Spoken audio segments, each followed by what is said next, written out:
Hello everyone, welcome to Advanced Knowledge Systems and a warm welcome to AKS IAS Academy. It offers examination coaching for UPSC CSE, State Public Service Commission, SSC Combined Graduate Level and CLAT examinations. And about me, I'm Sandeep Bhushan Tumala and I take up the analysis of the Hindu newspaper of today's, that is of 15th of May 2021.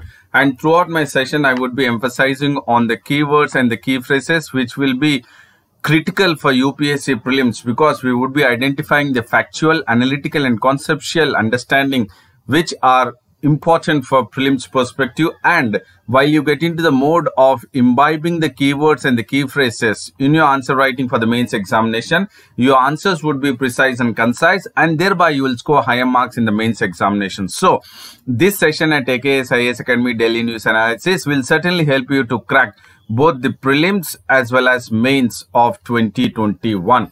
And before we get into the DNA of the newspaper, we would be focusing at the quote of the day, and the quote of the day says that success occurs when your dreams get bigger than your excuses. So what is important is that you need to have a dream which is bigger than excuse. And let's make it very clear that excuses would or should be very minimal when compared to your dreams. So success occurs when your dreams get bigger than your excuses. And now we'll get into the DNA of the newspaper, and here it is in regards to the vaccines which are being administered in India, that is the Covishield and the Covaxin.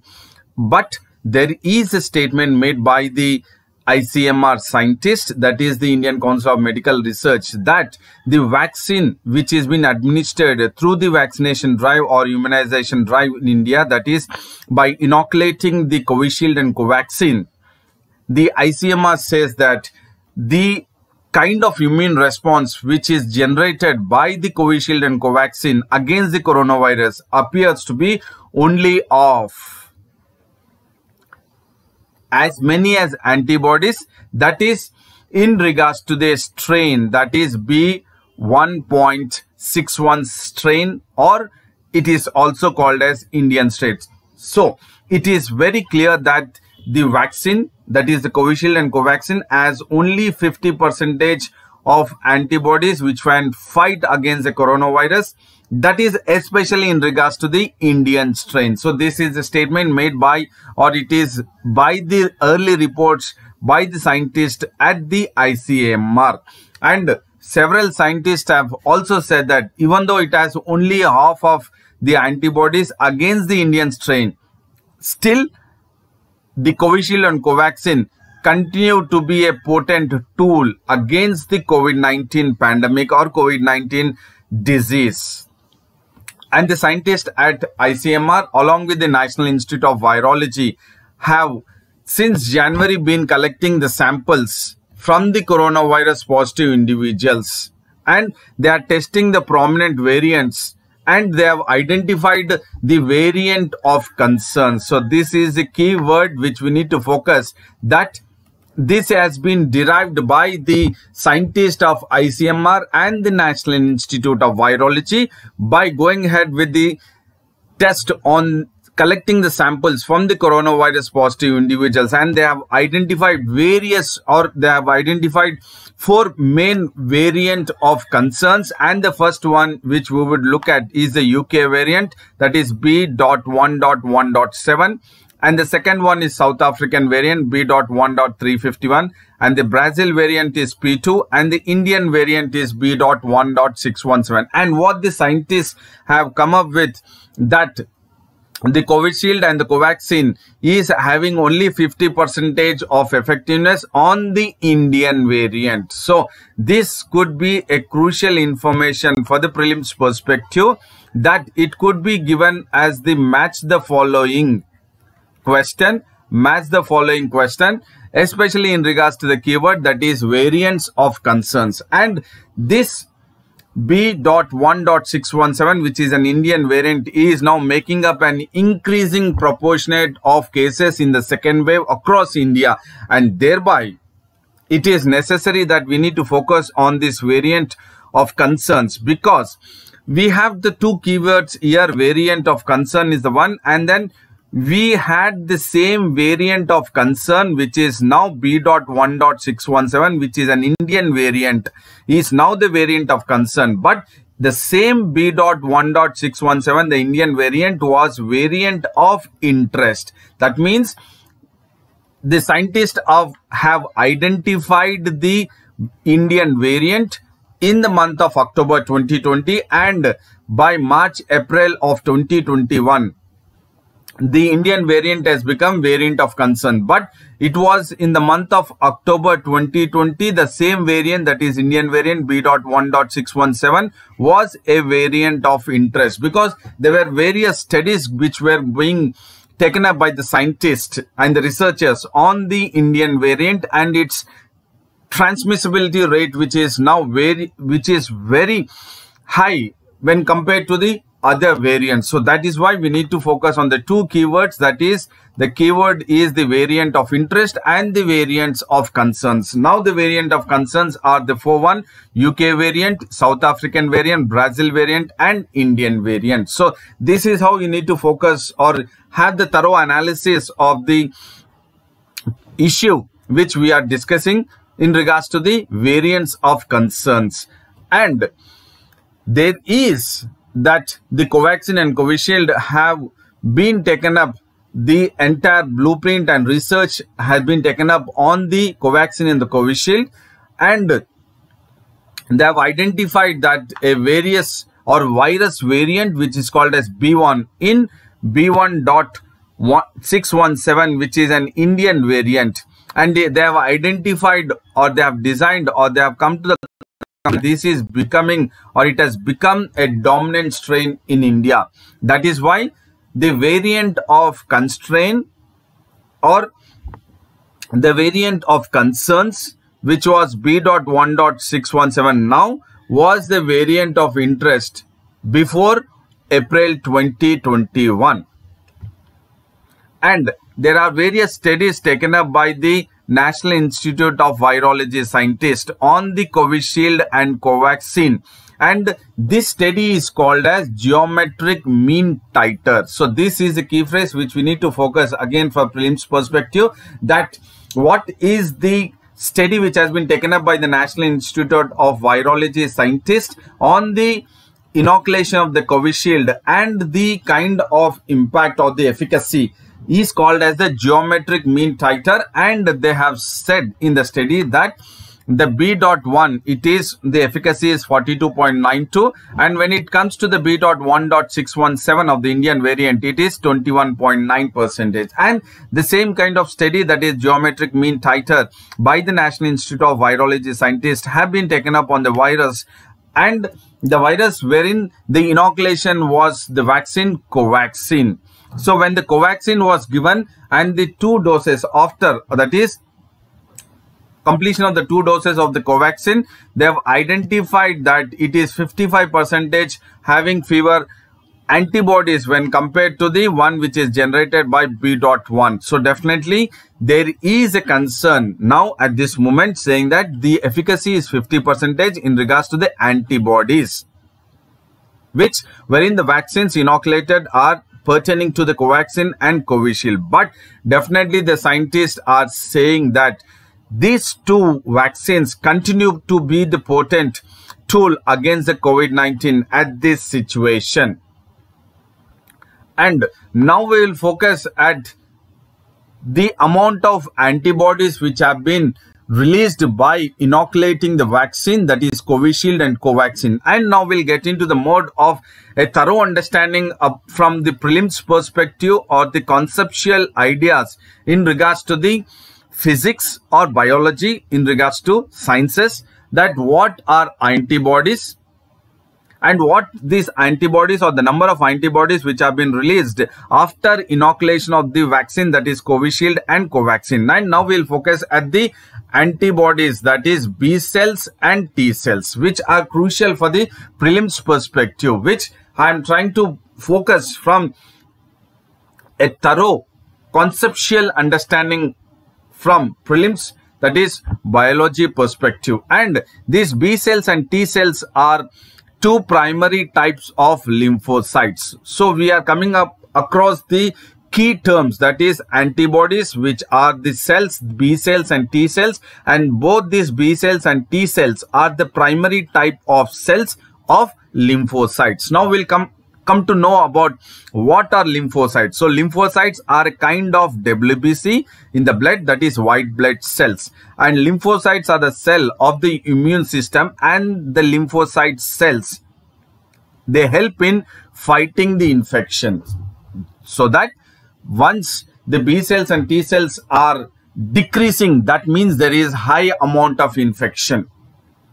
Thereby, by going ahead with the study by the scientist of the National Institute of Virology, that is geometric mean titer, which is a proxy number for antibodies. Please do understand here, this is the critical conceptual understanding about the geometric mean titer, which the study conducted by National Institute of Virology. It is a study which is focusing on the number of antibodies.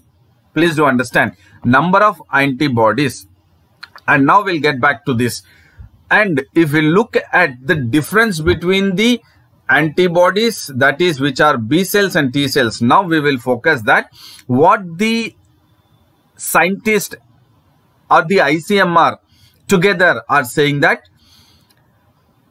once this vaccine is been inoculated, protection against the future infection is not solely determined, or it is not completely determined by the number of antibodies, or it is not completely determined by the vaccine wane over time, but it is also determined by the defensive bodies in the human cell, that is in the T cells, which we need to focus that the mobilization of the defensive bodies in the T cells are also important along with the number of antibodies in the individual's human cells once the inoculation of the vaccine, both Covishield or Covaxin, is administered to the individual. So what is important is we are focusing in regards to the antibodies, and also that is both the B cells and the T cells are very, very important. And then here if we look at the difference between the antibodies and the T cells, which wherein both are primary types of lymphocytes, lymphocytes are kind of white blood cells, but T cells are believed that it has a direct attack against the virus and it destroys it. That is, the T cells have the kind of work or mechanism onto the virus or antigen is it attacks directly, it has a specific attack on the virus and it destroys. But when it comes to the antibodies,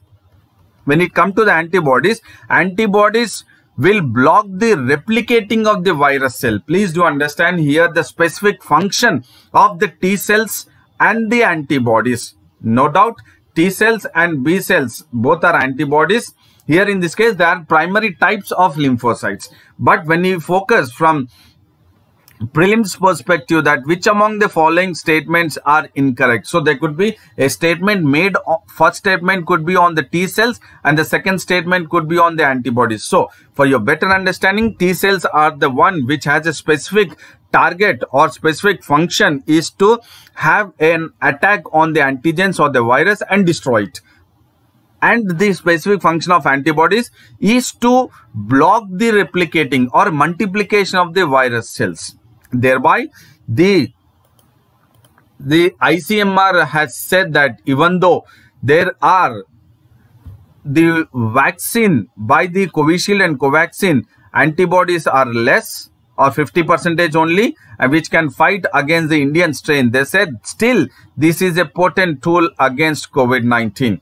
And they say that because it is not only determined by the antibodies, you also have the T cells. And the antibody test which has been conducted doesn't count the T cells in the human or in the blood. So therefore, what is very important while trying to go ahead with diagnosing the COVID-19 patient is both the antibody and the T cell count. Both these counts are important. The less the count, that means the more of infection. So we need to focus we need to look at both the count of the antibody as well as the count of the T cells. So we have focused at length in regards to the difference between the T cells and the antibodies.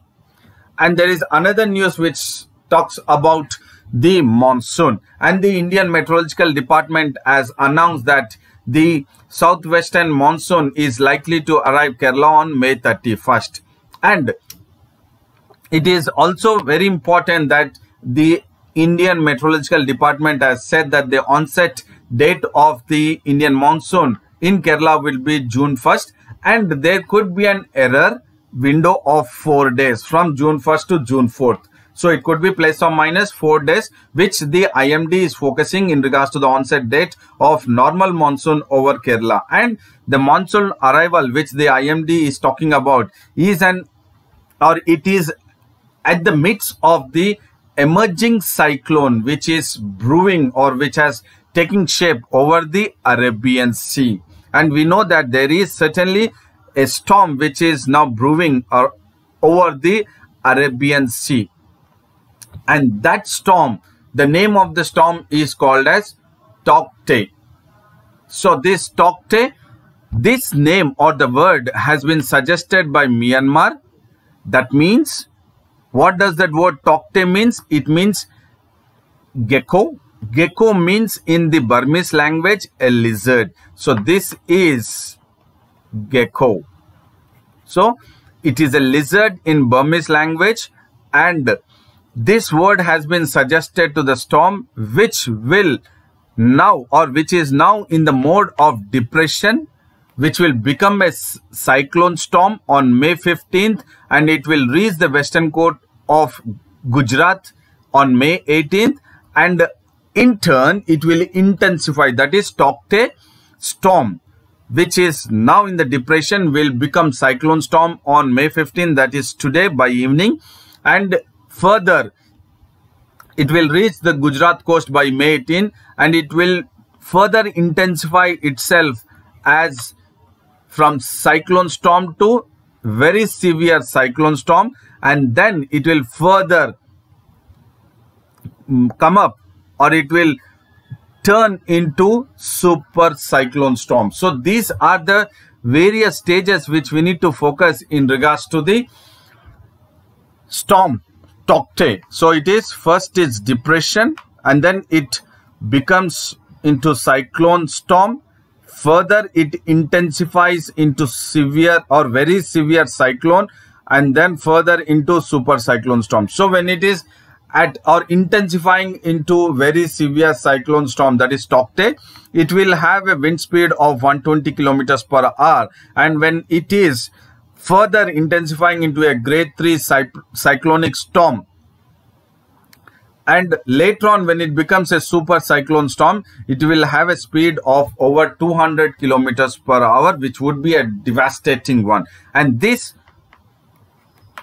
1, 2, 3, 4 are the different stages of these storms. And the IMD has forecast a normal monsoon from the period that is from June to September, and it says that, or it says that now it will be a normal monsoon, because it has forecasted a normal monsoon because the IMD has ruled out the possibility of El Nino, that is drought-like situation, because there is a cool temperature in the Central Pacific Ocean. So thereby, as there is relatively cool temperature in the Central Pacific Ocean, the IMD is now forecasting a normal monsoon during the June month to September month, ruling out the possibility of the El Nino. And when it is forecasting the normal monsoon, normal rainfall means which it has a rainfall within a range of 96 to 104%. So again, this is crucial for prelims perspective. That is the keyword or the key term, normal rainfall. Normal rainfall as per IMD, it is between the range of 96% to 104% of the LPA, that is long period average of the rainfall or the monsoon, which should be of 88 centimeters. So here the crucial keywords are normal monsoon, and then in regards to the cool temperature in the Central Pacific, and then the El Nino, and then the normal rainfall is between the range of 96 to 104, and the another keyword is long period average. So the long period average of 88 centimeters with a range of 96 to 104 percentage refers to a rainfall which is normal as per the IMD. And at the herald or at the start of the monsoon onset, the initial monsoon rains first occurs in the Andaman Sea. So this is a conceptual understanding for prelims and also for the mains understanding, that the first initial monsoon rains occurs in the South Andaman Sea, and then the monsoon advances across the Bay of Bengal. And also now the storm which is emerging, that is Tauktae storm, now strengthens the monsoon winds. Thereby, the IMD is forecasting a normal monsoon.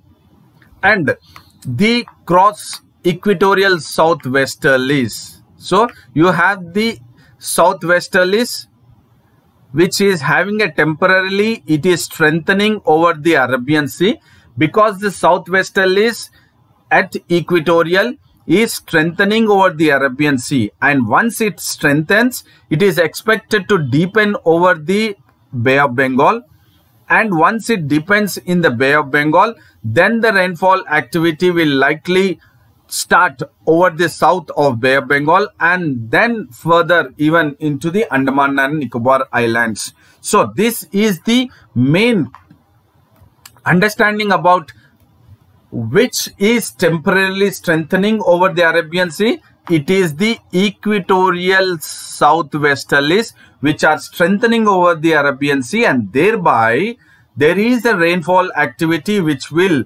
likely to take over Bay of Bengal and Andaman Nicobar Islands, and further it will strengthen and move towards the Kerala. And there is a rule of thumb which says that once the rainfall activity starts in the Andaman and Nicobar Islands, it will take 10 days to reach Kerala. So this is very clear, and that is why the rainfall activity is supposed to take place in Andaman and Nicobar Islands on May 21st. Therefore, 10 days from May 21st would be the May 31st. Therefore, if you look at the IMD has said that the monsoon is likely to arrive the Kerala coast on May 31st. Why?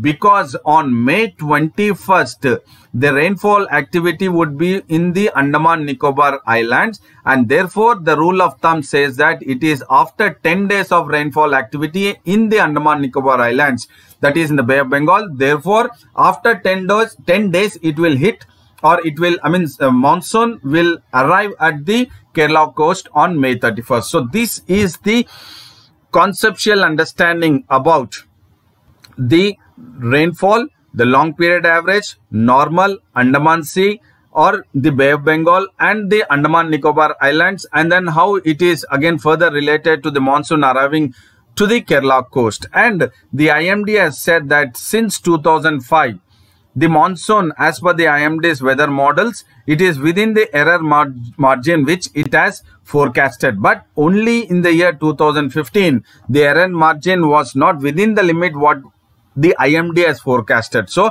since 2005 till now, it is as per the monsoon is arriving the Kerala coast within the error margin forecasted by the IMD. But only in the year 2015, it did not arrive as per the forecast of the IMD. So this is, if you look at, we are talking about the cross equatorial southwesterlies which are strengthening over the Arabian Sea. And if you look at here, yes, it is southwesterlies here. This 60 degrees north, between 30 degrees north to 60 degrees north, or the equatorial southwesterlies which are strengthening over the Arabian Sea, and this will expect to deepen over the Bay of Bengal, Arabian Sea and Bay of Bengal. So this is crucial for geography and then climatology, as we have discussed in regards to the monsoon, and this is crucial, as I said, geography, and then especially in regards to the climatology. And now we will focus at the another news, which is in regards to the tribes. And we have seen the second wave in India has not left anyone across the country. The length and breadth, east to west and north to south, it has affected mostly all the states and all the parts. And now the COVID-19, the second wave, have also swept across the rural heartland of Odisha. That is, they have infected the particularly vulnerable tribal groups in Odisha. So this is the key phrase for prelims as well as mains perspective in regards to the Indian social system or the social behavior, or focusing particularly in regards to the tribes, which we have the particularly vulnerable tribal groups being affected by the COVID-19 pandemic situation. It could be a mains question also. And there are 21 tribals, and out of the 21 tribals, 8 different particularly vulnerable tribal groups in Odisha state have been tested positive. That means the second wave of the COVID-19 pandemic situation has also affected, or it has infected the rural heartland, that is the 8 different particularly vulnerable tribals.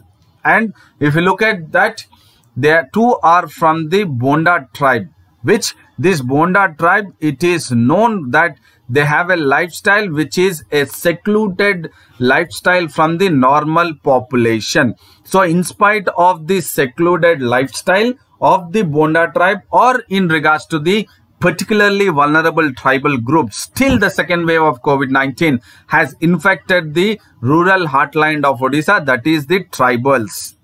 And if you look at these Bonda tribes, which have or which are known for their secluded lifestyle, they live in highlands which are 3,500 feet above the sea level in Malkangiri, that is, which is the southernmost district of Odisha. So the Bonda tribes are from which district?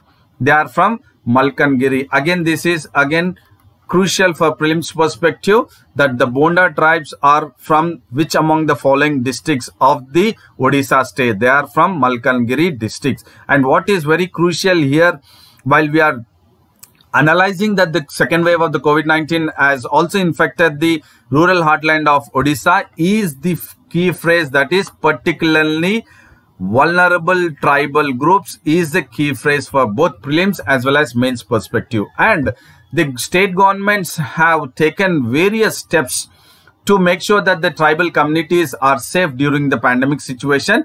And the steps taken up by the state governments is that they have stopped the weekly market, that is the shandis, that because the tribals through the weekly markets would come in contact with the outside world or the normal population, and thereby there could be a possibility of the transmissible or the spread of virus to the secluded lifestyle of the tribals, which are definitely they are away from the normal population. And the anthropologists and activists, they fear that the administration, that is the state government or the administration, district administration, it would be very tough to make sure that the virus will not spread faster, or it will not further make inroads in the tribal communities. So it is the state government, the district administrations should take a very concrete step to make sure that the virus do not spread into the tribal communities.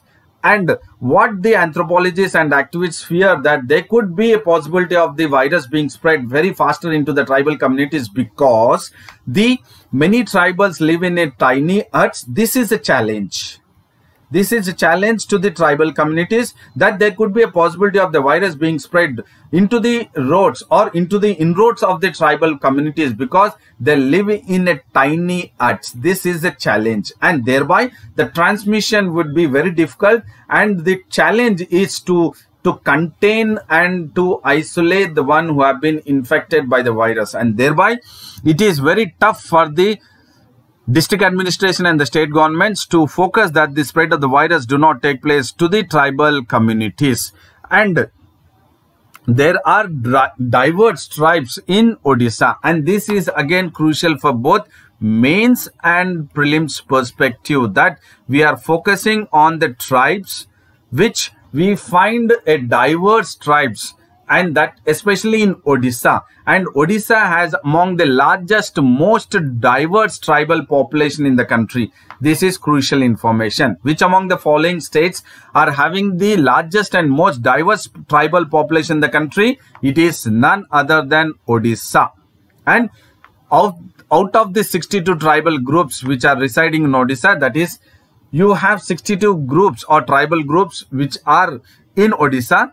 13 are among the 62, 13 are recognized as PVTGS, that is particularly vulnerable tribal groups. We will focus at when a group or when a tribal group is considered or recognized as a particularly vulnerable tribal group. We will focus, but out of the 62 tribal groups in Odisha, 13 are recognized as the particularly vulnerable tribal groups. And if you look at the 2001 census, or according to the 2011 census, Odisha shares the country's tribal population is 9%, and the tribes which are part of the state's population are 22.85%. So this crucial information is also very important for prelims perspective, and this is as per the 2011 census, that the total share of the tribal population of Odisha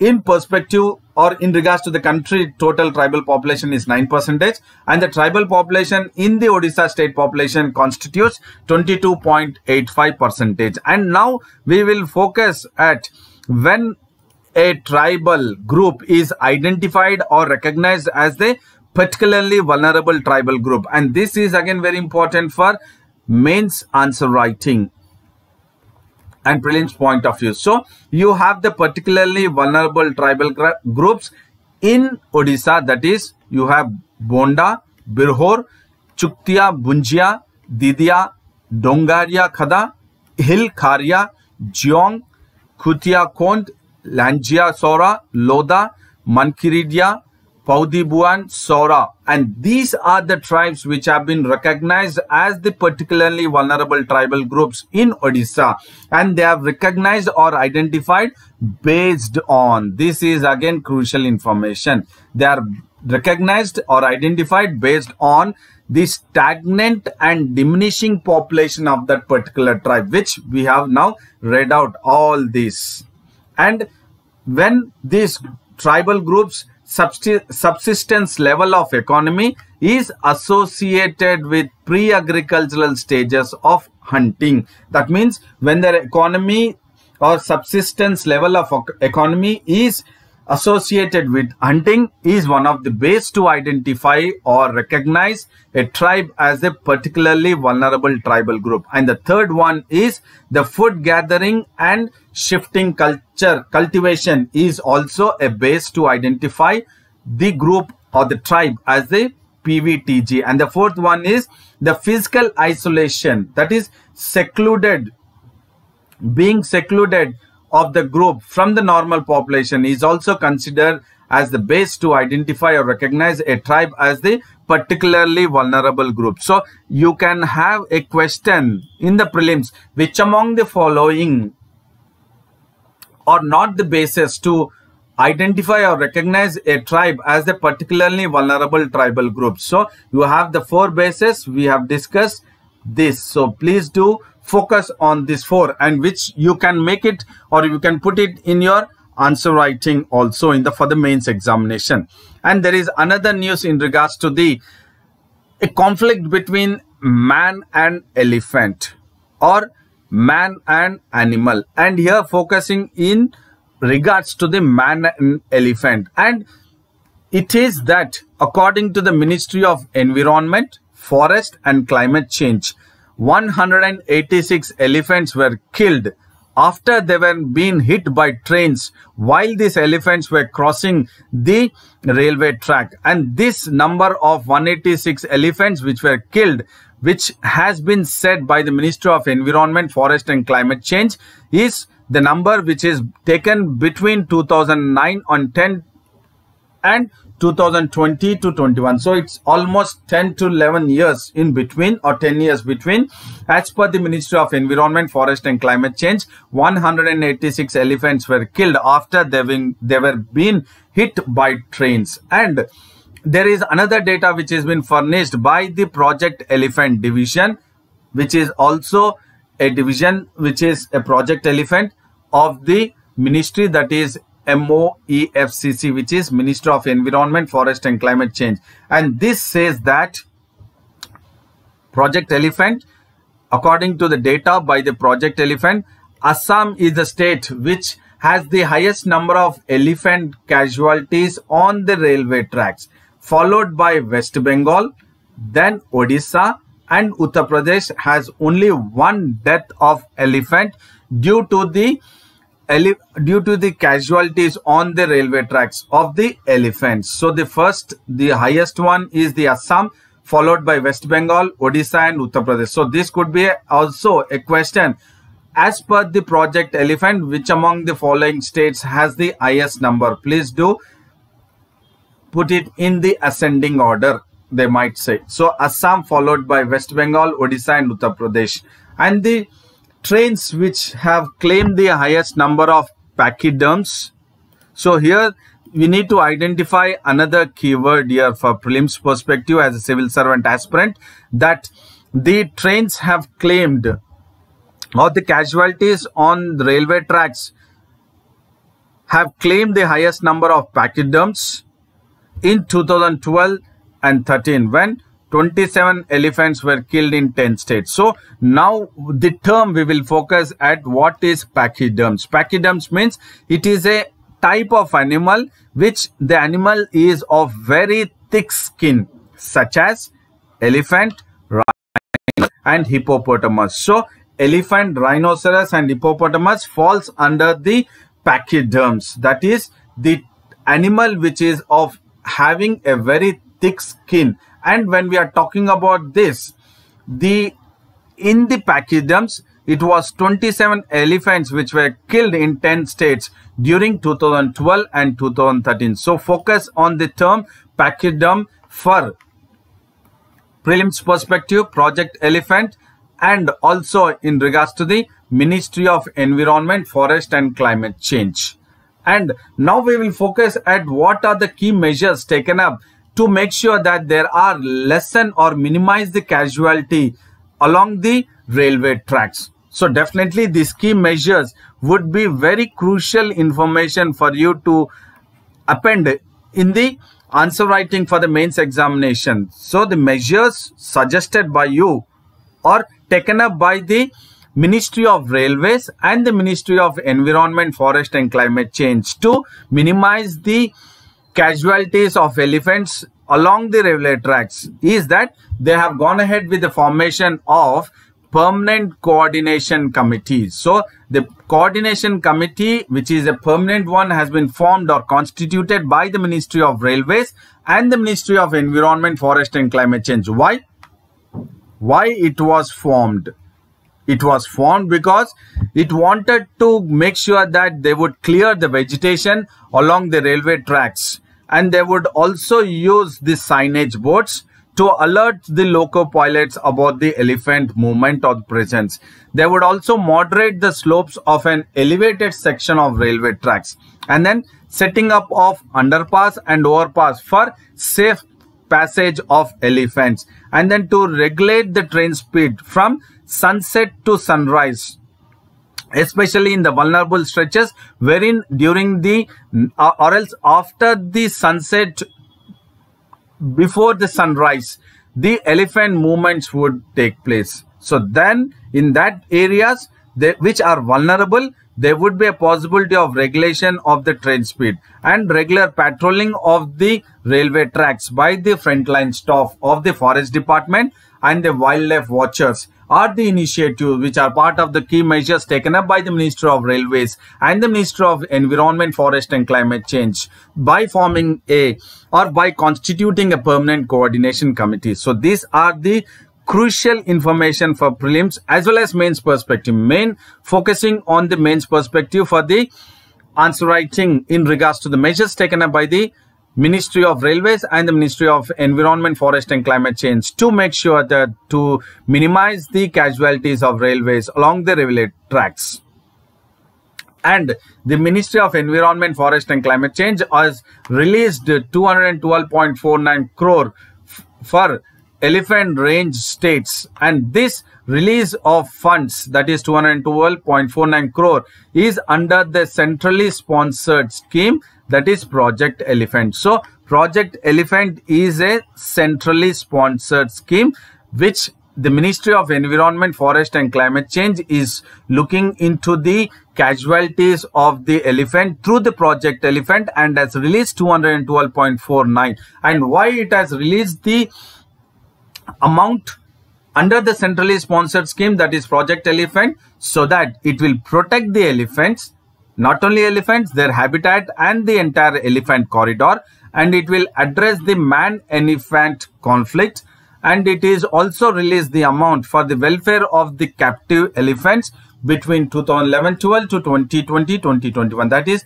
past 10 years. And if you look at the amount which has been released by the Ministry of Environment, Forest and Climate Change, which is a centrally sponsored scheme, that is the Project Elephant, Kerala is a state which has got the top of the CSS fund, that is of centrally sponsored scheme Project Elephant, with 35.39 crore, and the state, that is Punjab, has the lowest funds which have been received with 1.82 lakh crores. So these are all crucial information which could be part for prelims question and also part of the mains answer writing.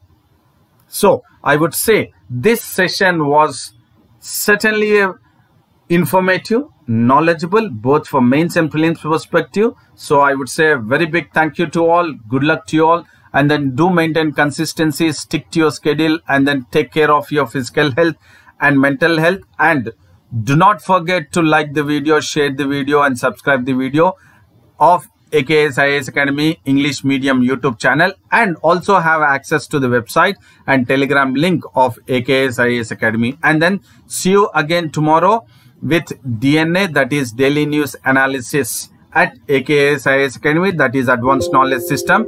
And then till then, thank you, goodbye, and then take care.